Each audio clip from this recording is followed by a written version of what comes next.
What do we need in our life? Answer: we need many type of energies and many type of material. But one thing is common in the two.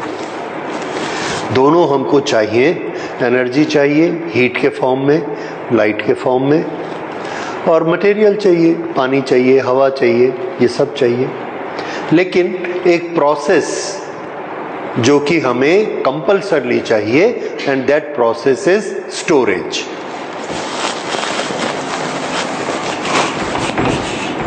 We want to store water. क्यों? हमारी requirement का time अलग अलग होता है. When we want to use water, और availability का time अलग होता है, so we need to store. Similarly, we need to store many other things like heat energy. Heat energy हमको उस समय चाहिए जब हमको खाना बनाना है. Heat energy हमको मिलती कब है? Heat energy हमको सन से मिलती है. तो हम क्या करते हैं? Whenever we want energy, we want it from the two things. Either we have a source और we have storage. अगर हमको हीट एनर्जी चाहिए, या तो हम उस समय आग जलाएंगे, या कहीं हमने स्टोर करके रखी है वहां से निकालेंगे. वाटर या तो नल चालू करेंगे, या हमने बकेट में स्टोर करके रखा है उससे चालू करेंगे. Now the same thing I want to apply for electrical energy. Electrical energy हमको जब जरूरत पड़ती है तब हमें चाहिए.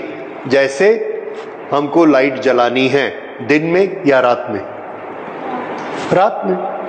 So we need electrical energy to switch on light only in the night. At the same time मेरे पास कैमरा है, मुझे फोटो खींचनी है, तो मुझे उस समय इलेक्ट्रिकल एनर्जी चाहिए. Exactly for the moment when I want flash of light. सिर्फ उस समय मेरे को एनर्जी चाहिए. Now, for energy we know it is conserved.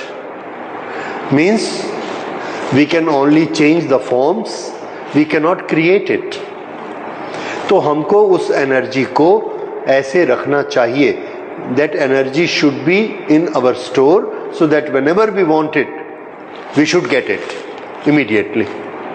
That means storage is a very important phenomena either for energy or for material. किसी भी चीज के लिए ज्यादा फिनोमिना क्या है? स्टोर.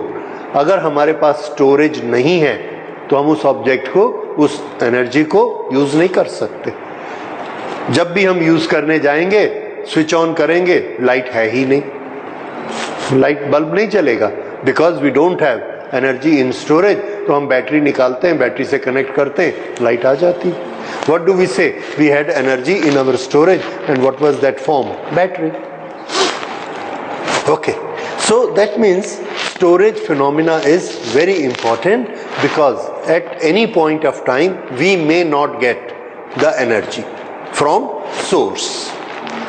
इसलिए storage चाहिए. Now we come to storage of electrical energy.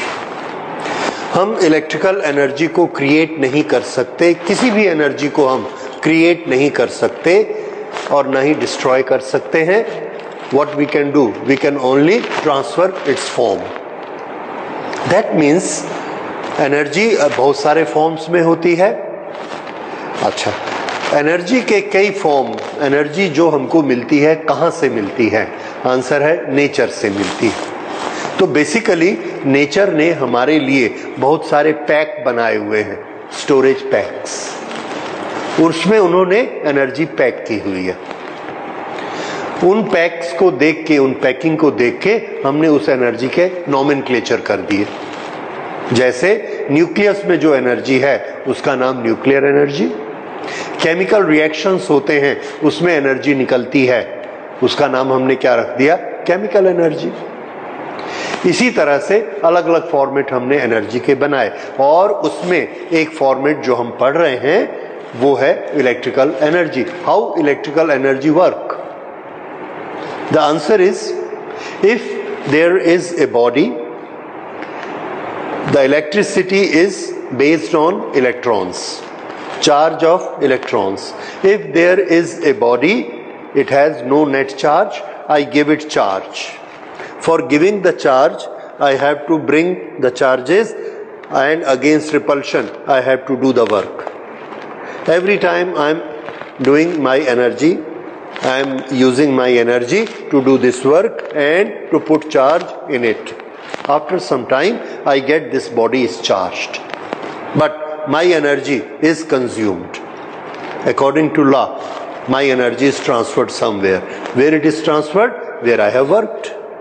So that energy is transferred into energy with the electrons, and these electrons has got certain position. What is that position? Position is all electrons are compressed. All electrons are compressed and they are under a tension. We call this tension as potential voltage. They are under potential. Okay, they are under tension, and if we allow them to run away, if we allow them to move, they will do work for us and they will return our energy. Now this energy, potential energy, is with the electrons, so we call it electrical energy. Because it is with the electrons, it is electrical energy, and these electrons are within this material and they are not moving. So we call it electrical potential energy. Potential, stable at one place. Now this object has got electrical potential energy. What are the features?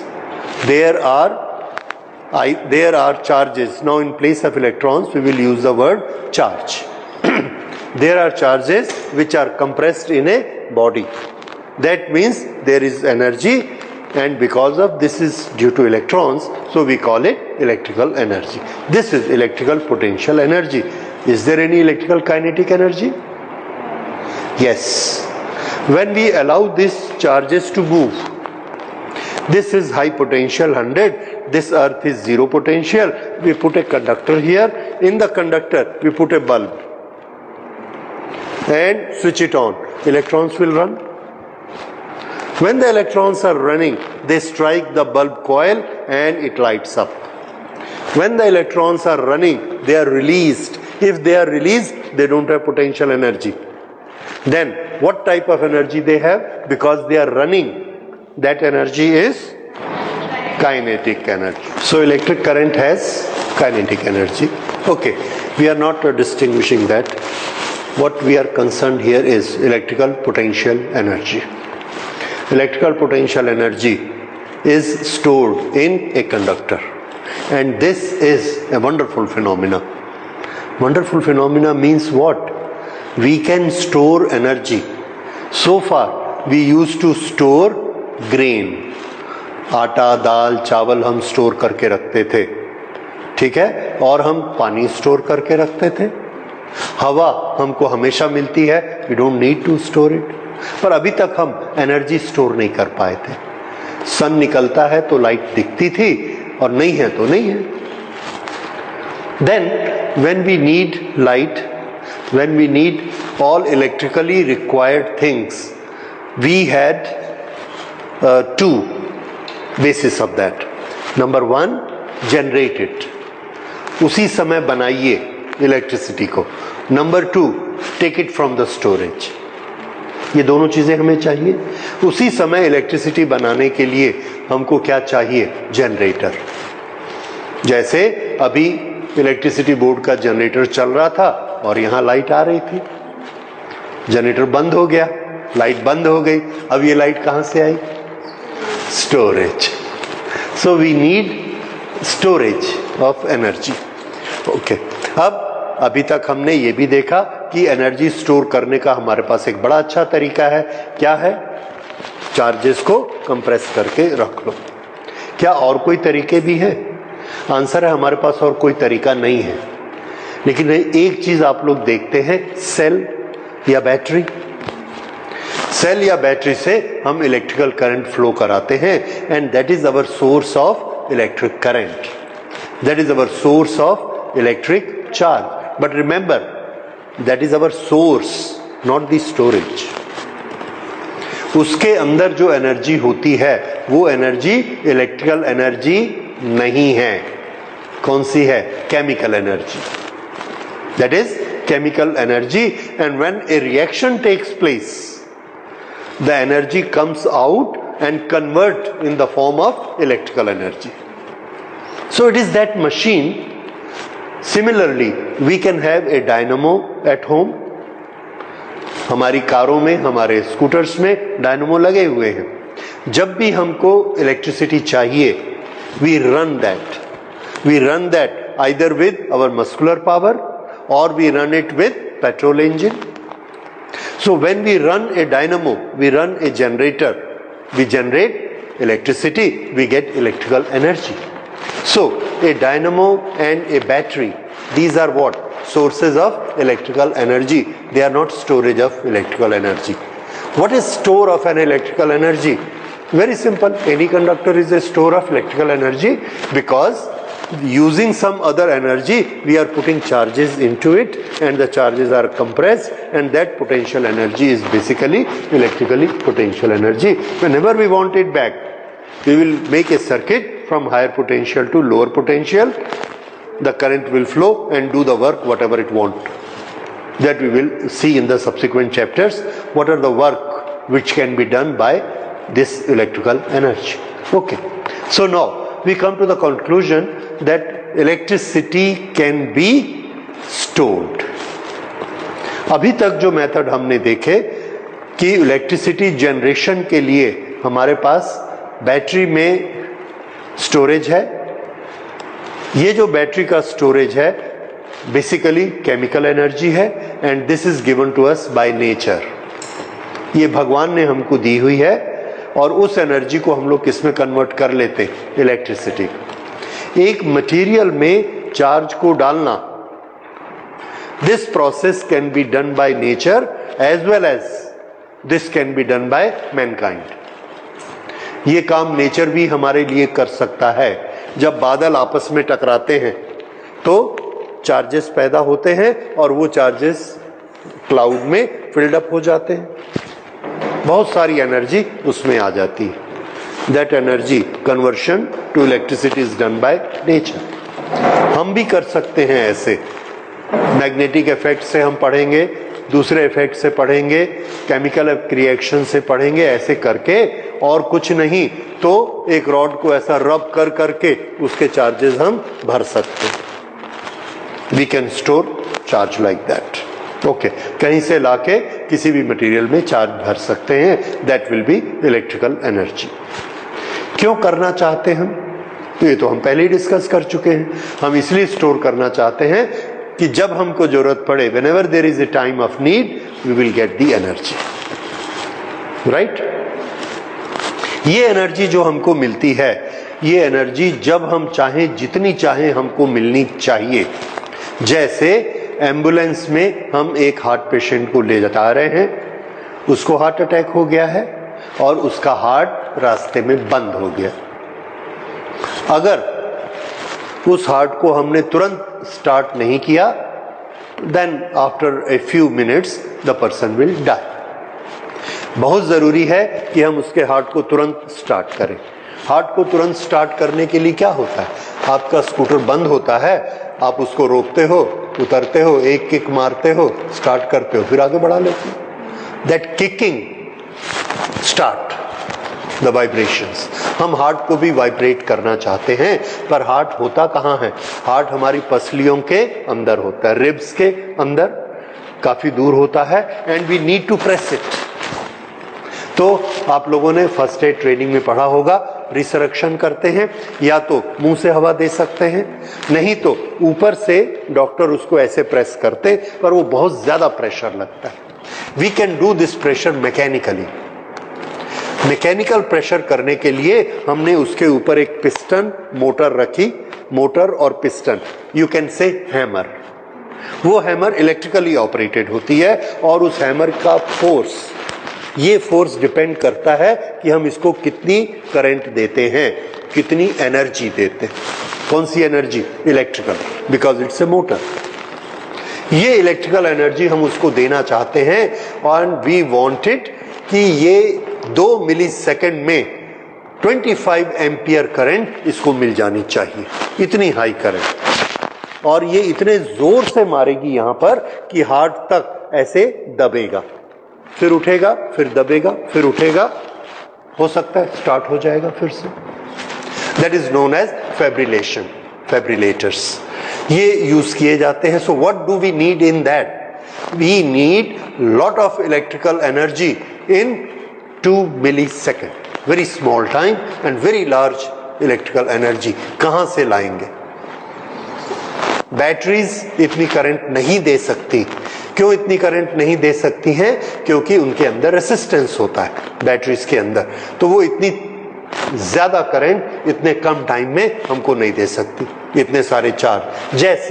जैसे मैंने आपको बोला कि इस table पर पानी डालिए एक साथ, तो यहां पर कोई चीज रखी है, इस पर मुझे पानी चाहिए। कितना पानी चाहिए? 20 लीटर एक साथ। आपने कहा ठीक है, हमारे पास पानी के 2 साधन हैं, एक बकेट और एक tap.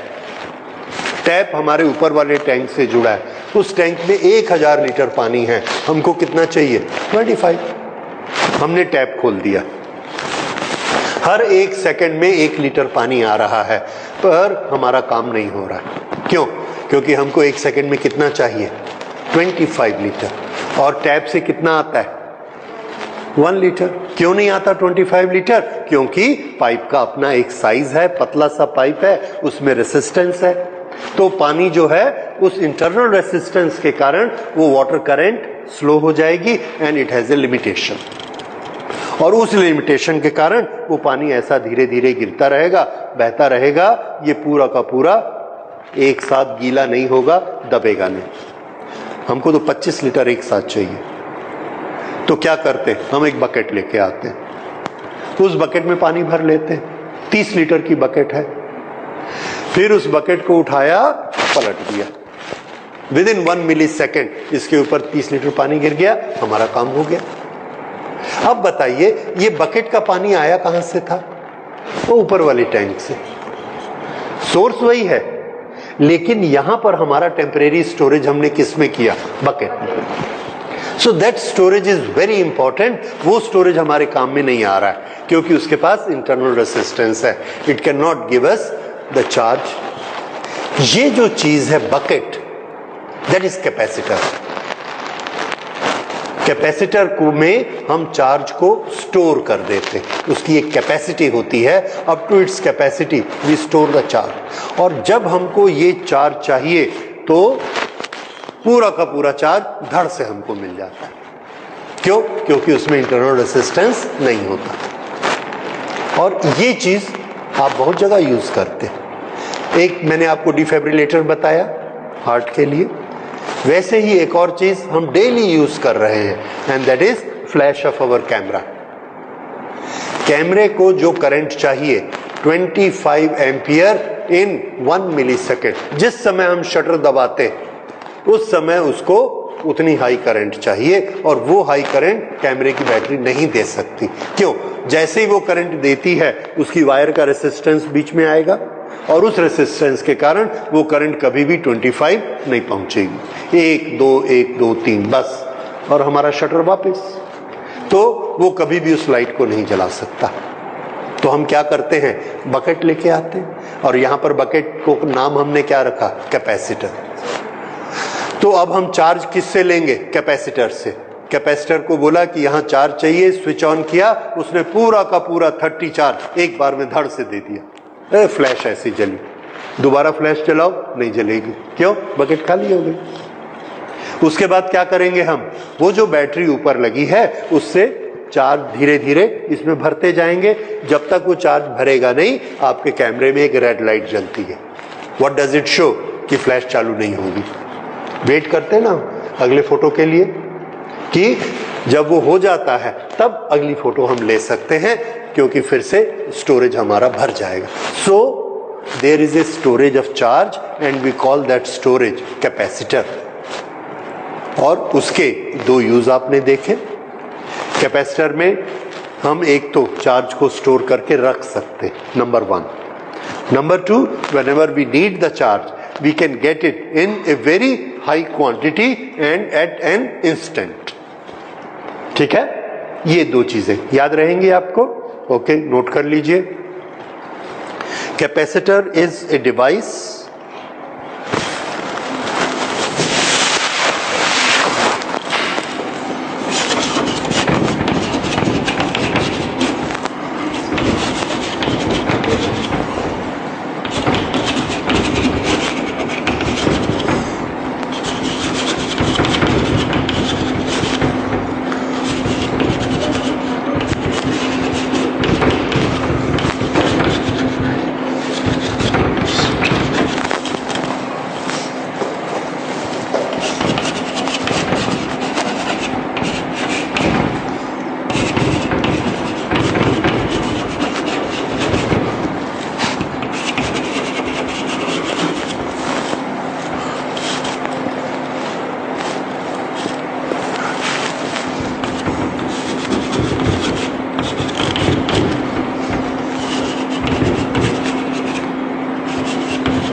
Okay.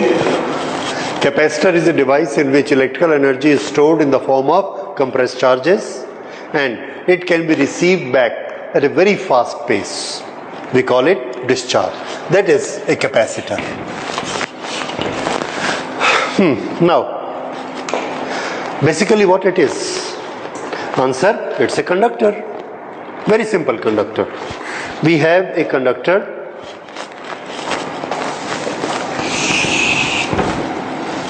Net charge on a conductor is 0. This we have studied. We keep on giving it charges. किस तरह से हम चार्जेस देते हैं? किसी को भी हमने ऐसे रब किया, इसके पास चार्जेस आ गए, उस चार्जेस के कारण इसका पोटेंशियल इंक्रीज हो गया एंड वी टच इट. ठीक है, टच करते हैं, वो चार्ज इसमें चला गया from higher potential to lower potential. दूसरे तरीकों से हम इसको चार्ज देते जाते हैं और इस तरह से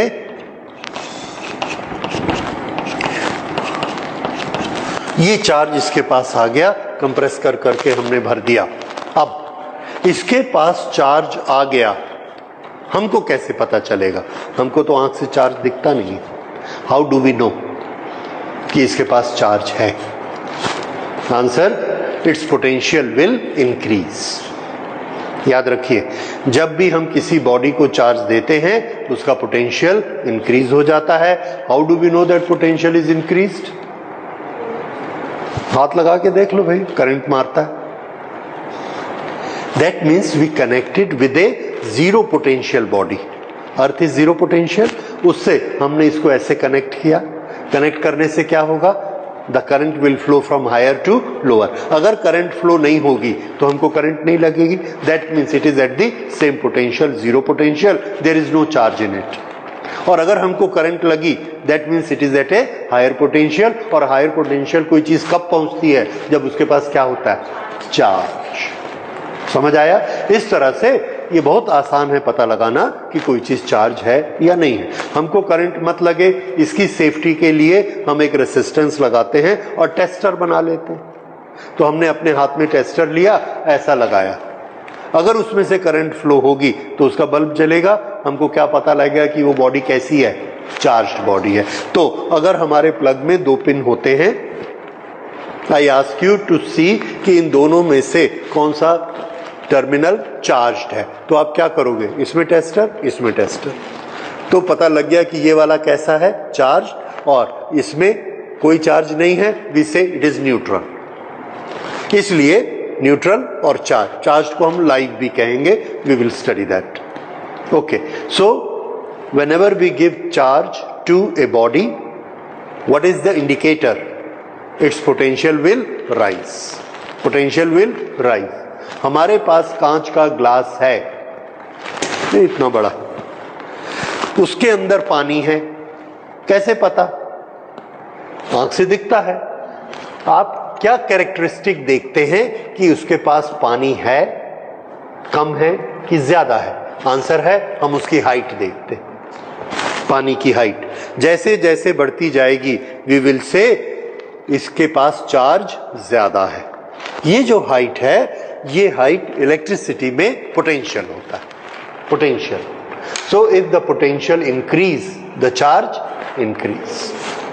तो जैसे जैसे हम चार्ज देते हैं वैसे वैसे पोटेंशियल उसका इंक्रीज होता जाएगा और चार्ज उसमें स्टोर होता जाएगा। Okay, that's very good. All of us can have a very good storage at home. एक कंडक्टर रख लिया, उसको चार्ज देते गए देते गए देते गए, no problem, everybody has a store. But there is a problem. Problem कहाँ है? जब हम उसको चार्ज देते हैं तो हमने उस पर चार्ज रखा, चार्ज का यूनिट है कूलम, वी गेव इट 1 coulomb, 10 coulomb, 100 coulomb, 1000 coulomb, 1 lakh coulomb, 1 crore coulomb. कितना चार्ज हम रख सकते हैं उसमें? This is a question of physics. Can we store infinite charge in a conductor or is there a limit? जैसे मैंने आपको एक बाल्टी दी, ये लो पानी इसमें स्टोर कर लो, ले जाओ रख लेना घर में। तो आपने बोला कितना रखूं? तो मैंने कहा ठीक है 1000 लीटर रख लो। Can you store? नो, क्योंकि हर चीज की अपनी एक स्टोरेज होती है। अगर 1000 लीटर आप रखने की कोशिश करोगे तो क्या होगा? 25 लीटर पानी भरेगा। आपने फिर भी नल को खुला रखा, क्योंकि हम कितना भर रहे हैं? 1000 लीटर। नल को आप खुला रखिए, पानी उसमें आएगा। जितना पानी आएगा उतना पानी ओवरफ्लो हो जाएगा, वी विल से लीक हो गया, उतना पानी लीक हो जाएगा और स्टोरेज कितना रहेगा? 25। So every bucket, every storage has a limit. In the same way every conductor has a limit. उससे ज्यादा चार्ज को स्टोर नहीं कर सकता। वो लिमिट कैसे बनी, क्यों बनी? पानी का स्टोरेज तो हम समझ रहे हैं। इलेक्ट्रिसिटी का स्टोरेज कब स्पिल होना शुरू होगा, कब लीक होना शुरू हो जाएगा?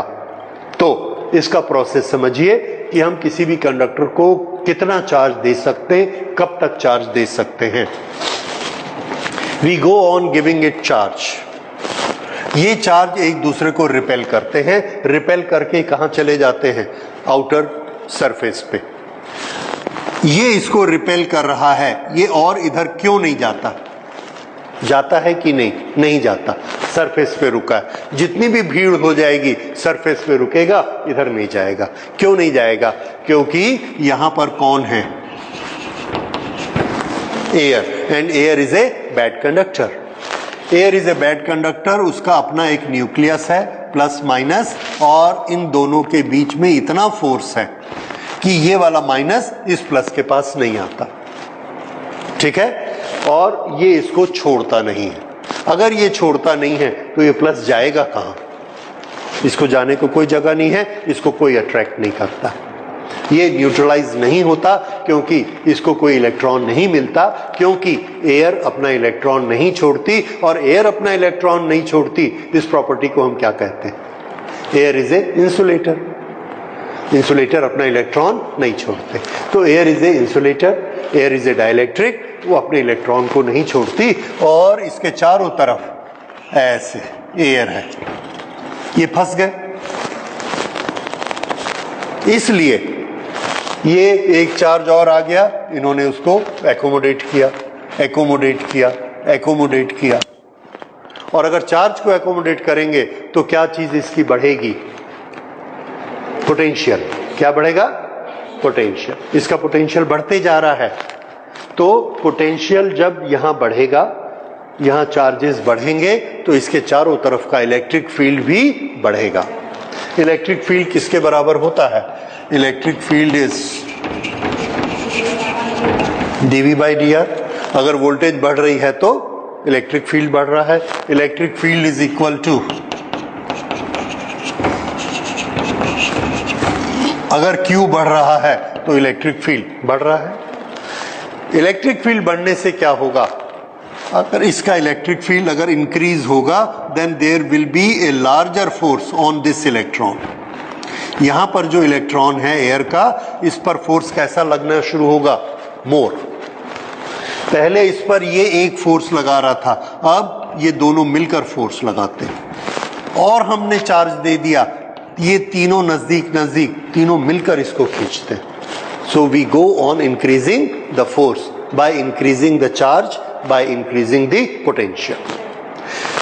Who is getting stronger? Electric field. ये इलेक्ट्रिक फील्ड स्ट्रॉन्ग होता है, it becomes so much strong that finally this force plus to minus become weaker and this force minus to plus become greater, तब ये इस electron को खींच लेता है। That is the limit। क्यों लिमिट? सपोज उस समय तक यहां पर 10,000 चार्ज इकट्ठे हो चुके थे, इसका वोल्टेज 10,000 हो चुका था, अभी तक इसने नहीं खींचा। अब हमने इसको 1 चार्ज और स्टोर करा दिया। If we store 1 charge more than the charges are 10,001। जैसे ये 10,001 हुआ, ये वोल्टेज भी कितनी हो गई? 10,001। इलेक्ट्रिक फील्ड बढ़ गया।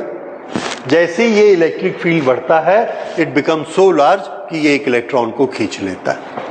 अगर इसने एक इलेक्ट्रॉन को यहां खींच लिया तो एक माइनस चार्ज आ गया, माइनस चार्ज।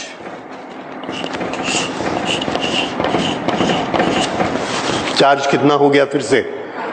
1000। इस माइनस के कारण एक वोल्टेज भी माइनस हो गया। फिर हमने इसको एक चार्ज और दिया, फिर इसको कितना कर दिया?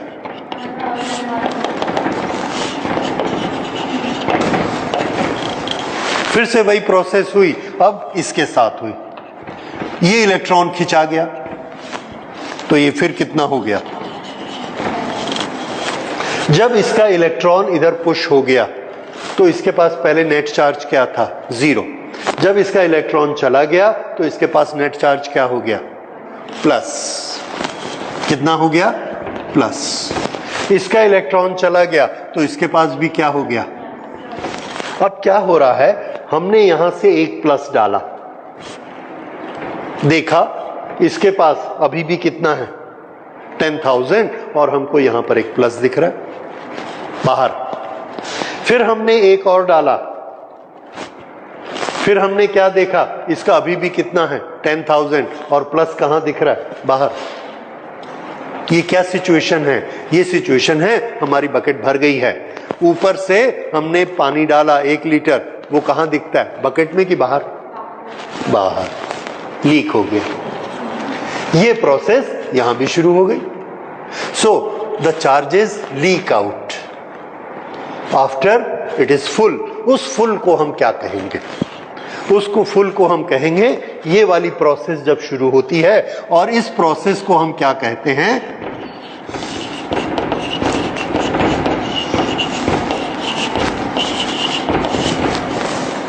Ionisation of air. You all know that. So किसी भी कंडक्टर में हम कब तक चार्ज भर सकते हैं? We can put a charge into a conductor till the air, the adjacent air get ionized. Once it start ionizing, then what will happen? Whatever charge we put in it, the charge will get leaked out. And the quantity of charge will not increase, the potential will not increase. This is the limit. ये limit कब आती है? तो answer है, ये limit एक particular electric field पर आती है। जब ये ताकत इतनी हो जाती है कि इसके इलेक्ट्रॉन को खींच ले, वो जो इलेक्ट्रिक फील्ड की ताकत है उसको हम क्या कहते हैं? We have given it a name. ये आपने सबसे पहले लेक्चर में पढ़ा था। We call it dielectric strength. What is that? Dielectric strength. किसकी? इस मीडियम की। सो ई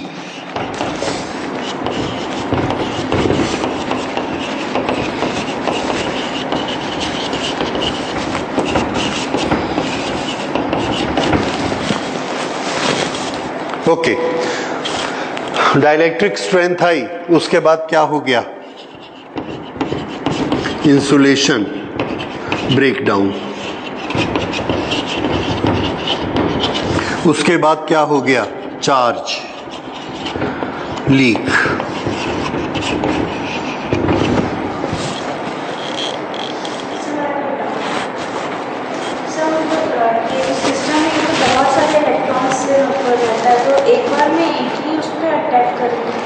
एक बार में एयर का एक ही मॉलिक्यूल टूटेगा, मतलब कि बहुत एक बार में एक टूटेगा, फिर दूसरा टूटेगा, फिर तीसरा टूटेगा, और जब तक आप पलक झपकोगे 1 लाख टूट जाएंगे। Yes, it's a instantaneous process. कब तक टूटता जाएगा? ना और बोलो, जब तक उसकी वोल्टेज ब्रेकडाउन वोल्टेज के अंदर मत आ जाए। जैसे ही एक माइनस इसको मिलेगा, इसकी वोल्टेज कम हो जाएगी, दूसरा मिला और कम हो गई, तीसरा मिला और कम हो गई, और जैसे ही वो ब्रेकडाउन वोल्टेज के अंदर पहुंच गया, ताकत कम हो गई, अब वो खींचना बंद कर देगा। समझ आया? ठीक है, तो it is a instantaneous process. इसको हम समझ रहे हैं 1 by 1 करके, लेकिन होती है बड़ी फास्ट है। ठीक है, ये किस पर डिपेंड करती है कि हम ऊपर से कितने चार्ज दे रहे हैं। अगर हमने ऊपर से 1 लाख दिए तो ये कितने को खींचेगा? 1 लाख को। और अगर एक ही दिया तो? ठीक है, इस तरह से। ओके, अब ये जो है डाइलेक्ट्रिक स्ट्रेंथ ऑफ एयर, इससे ज्यादा इलेक्ट्रिक फील्ड होगा तब ये ब्रेकडाउन होगा। ये डाइलेक्ट्रिक स्ट्रेंथ ऑफ एयर कितनी होती है? सो दिस इज 3 × 10⁻⁷, 10⁻⁶ या 7 देख लेते हैं, वोल्ट पर मीटर। ठीक है, देखते हैं। सो दिस इज डाइलेक्ट्रिक स्ट्रेंथ, मेरा ख्याल है 3 मिलियन होती है, 3 × 10⁻⁶। ओके, इतनी वोल्टेज पर यह ब्रेकडाउन होता है।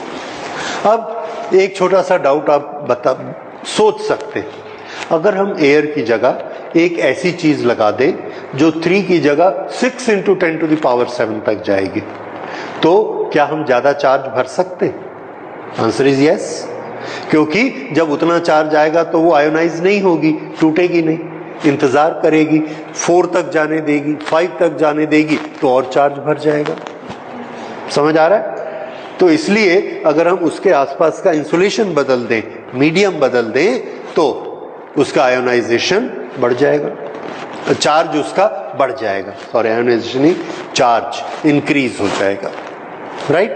ओके, एक क्वेश्चन बच्चे पूछते हैं कि सब अगर हम उसमें वैक्यूम कर दें, कितना?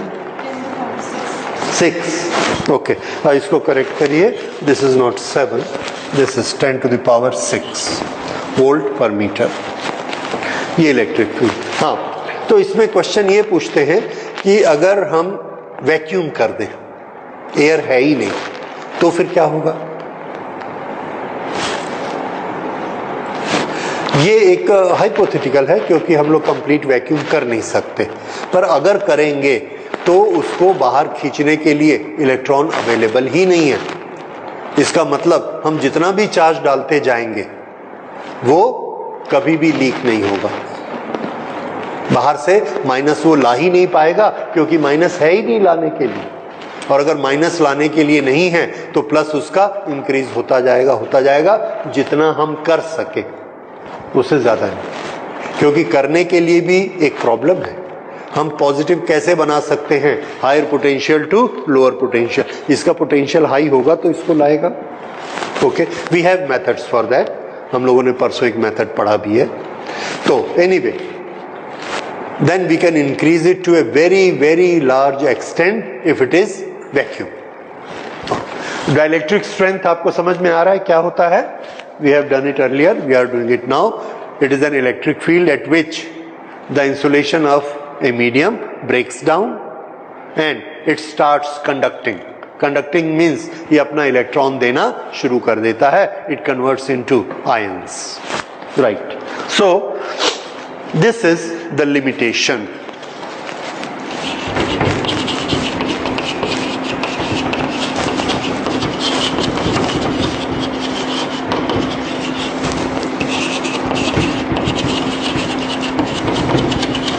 ये limitation of charging a conductor, ये फिनोमिना समझ में आ गया. Okay, now we go to the other phenomena and that we call capacitance. ये आपका किस किस क्वेश्चन का आंसर है? Can we give infinite charge to a conductor? Now you can answer that. Okay, which are the factors on which the charge stored in a conductor depends? Answer, its size. Number 2, its surrounding, its medium. On these two things, its capacity or the charge which can be given to it depends. ठीक है? Okay. So this is for a single conductor. इसके पास जो हम charge store करते हैं, ये charge बहुत कम होता है. We want to store more and more charge. अगर ज़्यादा चार्ज स्टोर करना है तो हम एक और फिनोमिना स्टडी करते हैं. We make a device and that device is called capacitor.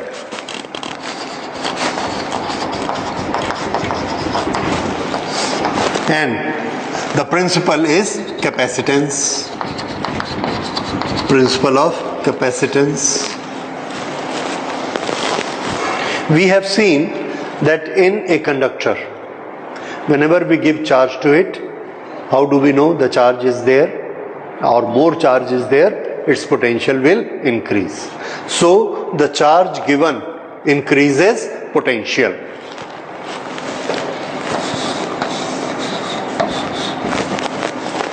More is the charge, more is the potential.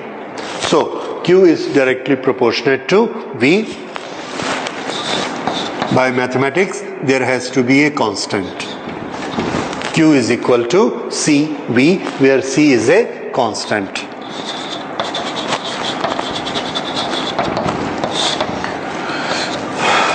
This constant is known as capacitance.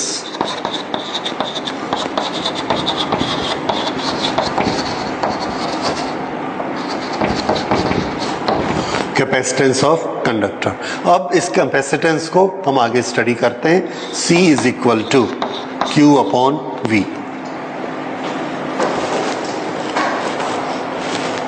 C is equal to Q upon V. When we give charge Q to a conductor and its potential become V, then the ratio Q upon V gives us the capacitance. Okay. Now let's define it.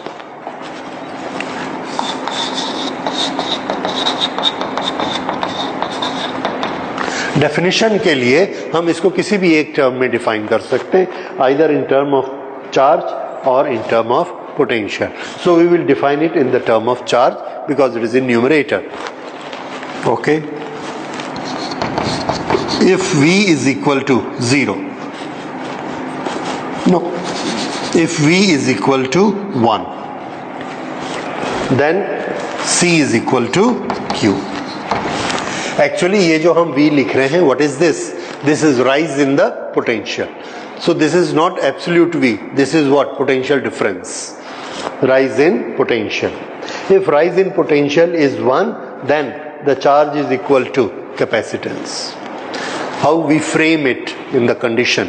If we want to increase the potential of this body by 1 volt, what we will have to do? Give the charge.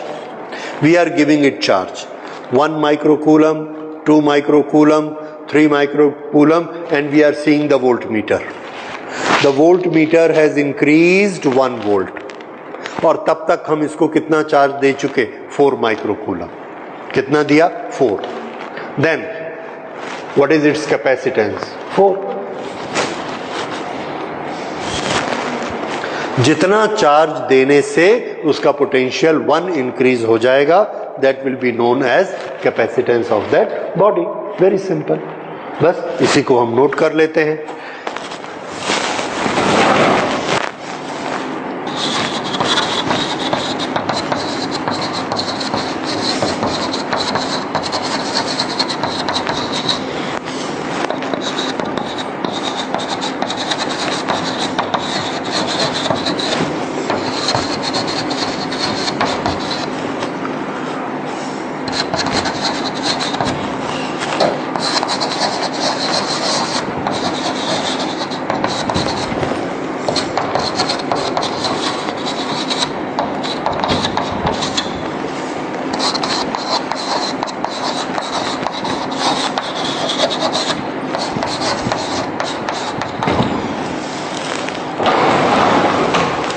This is definition.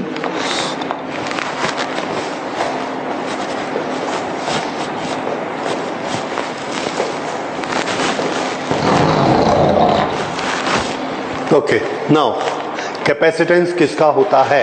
एक conductor का होता है। Capacitance क्या बताता है? कितना charge देने से 1 वोल्ट राइज हो जाएगा, राइट? नाउ दिस कैपेसिटेंस, इसको एज ए क्वांटिटी स्टडी करेंगे। नंबर 1, इसका एक सिंबल रख लेते हैं। Symbol is C।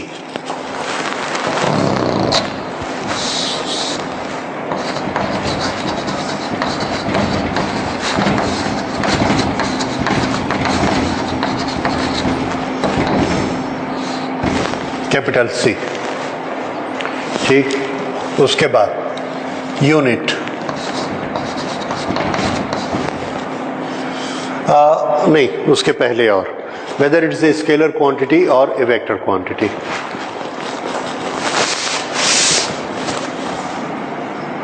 तो आंसर है it is a scalar quantity, क्योंकि ये एक स्टोरेज है और स्टोरेज कैसा होता है? Scalar, like energy. मैथमेटिकली आप देखिए, it's formula is Q upon V। Q is a charge, charge is a scalar quantity, V is potential, potential is again work done, that is a scalar quantity, therefore C is a scalar quantity. Okay, yes.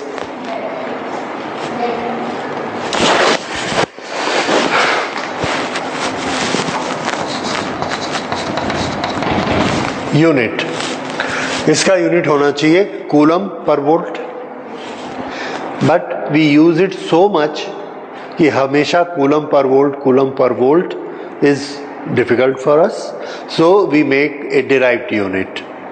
तो coulomb per volt के लिए हमने एक नया नाम रखा and we called it farad. Farad,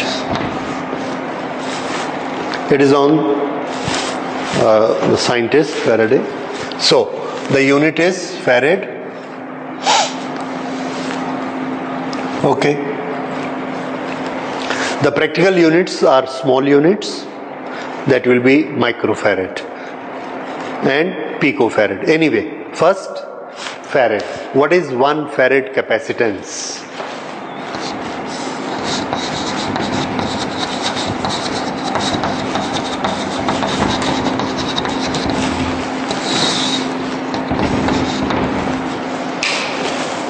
क्या इसका कैपेसिटेंस 1 फैरेड है? मैं बोलता हूं है, तो कैसे डिफाइन करूंगा कि इसका कैपेसिटेंस 1 फैरेड है? So what do? We take the formula for capacitance,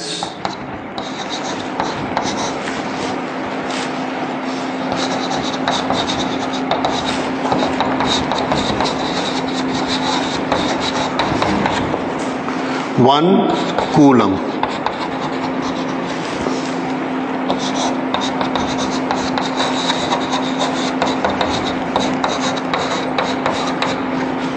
V increase 1 volt. Charge कितना दिया? मैंने क्या किया, इस बॉडी को लिया, इसको 1 कूलम चार्ज दिया, देखा इसका पोटेंशियल इंक्रीज हुआ 0.7, काट दिया, इसको छोटा कर दिया। फिर इसको दिया 1 कूलम दिया, देखा इसका पोटेंशियल बढ़ गया 2 वोल्ट। फिर मैंने इसको थोड़ा सा बड़ा कर दिया, एक ऐसा बॉडी का साइज बनाया जिसको मैं 1 कूलम दूंगा तो इसका पोटेंशियल कितना राइज होगा? 1 वोल्ट। तब मैं बोलूंगा कि इसका कैपेसिटेंस कितना है? 1 फैरेड। समझ आया? ठीक है। तो आप इसको पानी की बकेट से भी कंपेयर कर सकते हैं। I can give an example but I don't need, इसको आप समझ गए अच्छे तरह से। तो 1 फैरेड उस बॉडी का कैपेसिटेंस होता है जिसको हम कितना देंगे? 1 कूलम, तो उसका पोटेंशियल कितना राइज हो जाएगा? अगर ज्यादा राइज हो गया तो वो 1 फैरेड नहीं है, कम हुआ तो भी नहीं। ठीक है, ओके। और फिर कितना होगा उसका कैपेसिटेंस, तो आंसर है हम इससे निकाल लेंगे कितना होगा। हमने जितना चार्ज दिया उसका पोटेंशियल जितना इंक्रीज हुआ ऐसे डिवाइड करेंगे and we will find out what is its capacitance. पर 1 फैरेड किस बॉडी का कैपेसिटेंस है, that we have defined.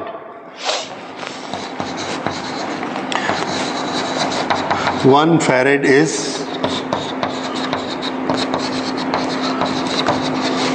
capacitance of that body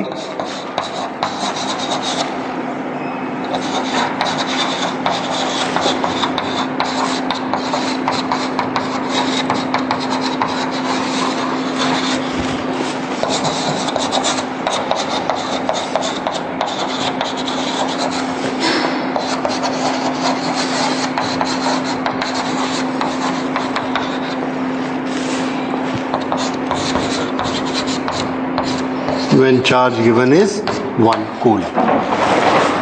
This is okay. थोड़ा सा डिफरेंस देखिए। What is capacitance? What is capacitance? This. What is 1 farad? This. Definition को अलग अलग याद रखिए। ये किसकी डेफिनेशन है कि कैपेसिटेंस होता क्या है, ये किसकी डेफिनेशन है 1 फैरेड कैपेसिटेंस किसका होगा, ठीक है ना, ये ध्यान रखिए। Okay, so this is capacitance, this unit. अब इसके प्रैक्टिकल यूनिट जो हैं, प्रैक्टिकल यूनिट्स,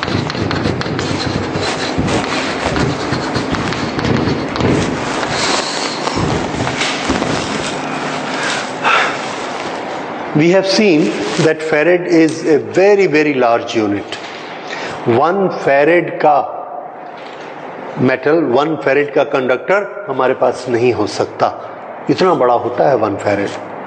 तो प्रैक्टिकली हम लोग बहुत छोटी यूनिट्स उसकी यूज करते हैं। अभी हम लोग उसको निकाल कर देखेंगे कि कितना बड़ा कंडक्टर लगता है। फिलहाल we will simply know the nomenclature and practically what we use is microfarad. Microfarad, microfarad को हम लिखा करेंगे म्यू एफ। ये सबसे ज्यादा काम में आने वाला सिंबल है माइक्रोफैरेड। और ये होता कितना है, this is 10 to the power -6 farad. Farad का symbol capital F.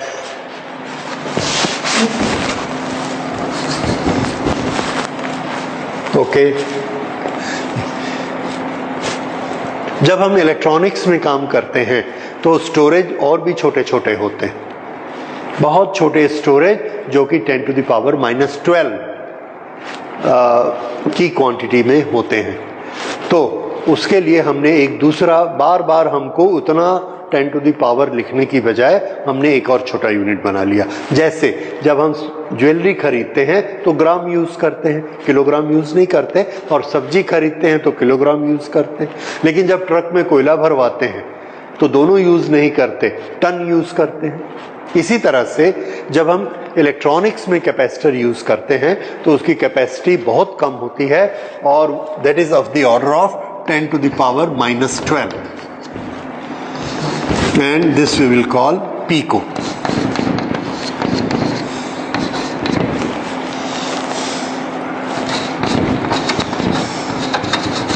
Picofarad, PF.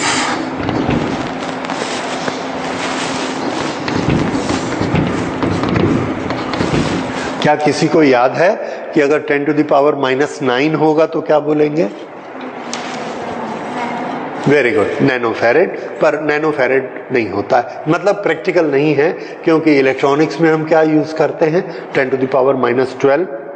और जो इलेक्ट्रिकल सर्किट्स हैं, जैसे ये पंखा, इस पंखे के साथ जो कैपेसिटर लगा है वो 3.2 माइक्रोफैरेड का है। तो इलेक्ट्रिकल सर्किट्स में माइक्रोफैरेड्स और इलेक्ट्रॉनिक सर्किट में पिकोफैरेड्स।